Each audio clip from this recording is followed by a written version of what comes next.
Сиздин каякта жүргөнүңүздү эле ошону тастыкташ үчүн сиз боюнча жеке маалыматтар эч жакка чыкпайт. Эч кандай фото, видео, аудио запистер эч кандай жүргүзүлбөйт. Электрондук билет болгон сиз кайсы жакта жүрөсүз, ошол эле көзөмөл жүргүзүлө билетинде. Мына ушундай электрондук билеріктер оор эмес кылмышка шек саналгандарга тагылууда. Юстиция министрлиги мындай билериктерди үй бүлөлүк зомбулукка каршы күрөшүүдө натыйжалуу болоорун айтышууда. Ал адамдын кайда жүргөнүн анықтап, кайсы бир аймактарга баруусун чектейт. Бул долбоорду Юстиция министрлигине караштуу пробация департаменти Ички иштер министрлиги менен биргеликте ишке киргизди. Булар деген жанагы үй бүлөлүк зомбулук көрсөткөн по особо тяжким статьям ошолорго электрондук браслеттерди берип атабыз. Именно ошолор аябай чоң катуу көзөмөлгө алыш керек. Браслеттин баары ошолорго тагылып атат. Жакшы көзөмөлдөш үчүн, экинчи рет ошолор кайтып кылмышка барбаш үчүн ошол электрондук браслет киргизилди. Эл менен аралашып, ориентирин жоготпой, эл арасында жүрүп, өзүнүн туура жолун табыш үчүн бул дагы бир жардам.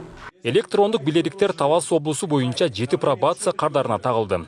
Ал айыпталуучунун кыймылын жана тергөө, прокурор, судья, сот тарабынан белгиленген чектөөлөрүн сактабышын көзөмөлдөйт. Ошондой эле айыпталуучуга өзүнүн ишин жана күнүмдүк жашоосун улантууга мүмкүнчүлүк берет. Өзүңөр билгендей, азыркы үй бүлөлүк зомбулуктар да көбөйдү. Ошо үй бүлөлүк зомбулуктарда биз чектөөлөрдү киргизе алабыз.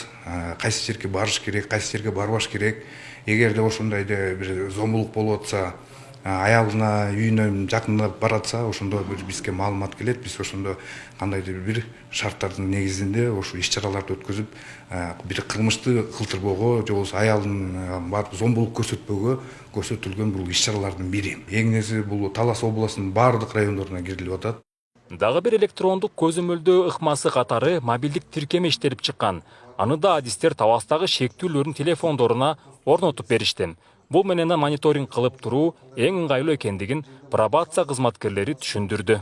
Бияктан СМС жиберсе биздин кызматкерлер ошол жактан бияка чыгат.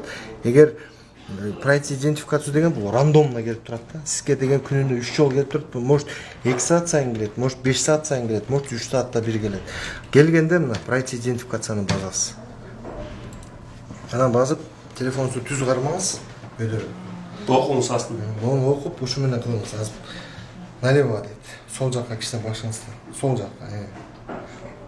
Эми түз карап 3 секунда.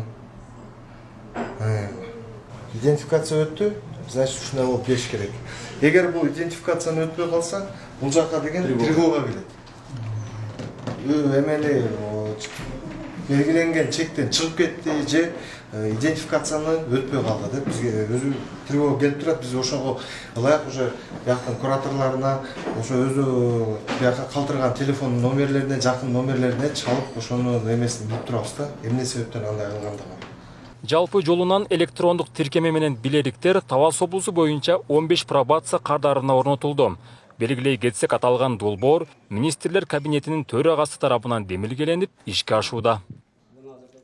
Нурсултан Курманбеков, Кайнар Ормонов, ЛТР, Талас облусу.